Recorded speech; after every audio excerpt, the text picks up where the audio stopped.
കേരളത്തിൽ ഞങ്ങൾ അഭിമുഖീകരിക്കുന്ന ഭീഷണികൾ ചെറുതല്ല.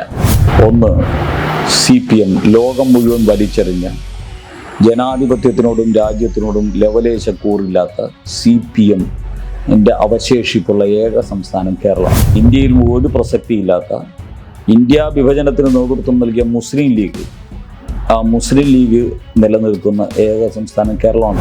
പോപ്പുലർ ഫ്രണ്ട് ഉൾപ്പെടെയുള്ള SDPI ഉൾപ്പെടെയുള്ള തീവ്രവാദ പ്രസ്ഥാനങ്ങൾ, രാജ്യത്തിൻ്റെ കാശ്മീരിലെ ഉൾപ്പെടെ തീവ്രവാദ പ്രസ്ഥാനങ്ങൾക്ക് ശമനം വരുമ്പോഴും കേരളത്തിൽ തീവ്രവാദ പ്രശ്നങ്ങളും അവരുടെ ജിഹയും അവരുടെ മാധ്യമങ്ങളും ശക്തമായിരിക്കുന്ന സംസ്ഥാനം കേരളമാണ്. എല്ലാത്തിനും ഉപരി കോൺഗ്രസ്സുകാരുടെ കൂടുതൽ അവശേഷിപ്പ് കേരളത്തിൽ നിലനിൽക്കുന്ന സ്ഥലവും കേരളമാണ്. കേരളത്തിൽ ഇതെല്ലാം നമ്മൾ നേരിട്ട് പോവേ.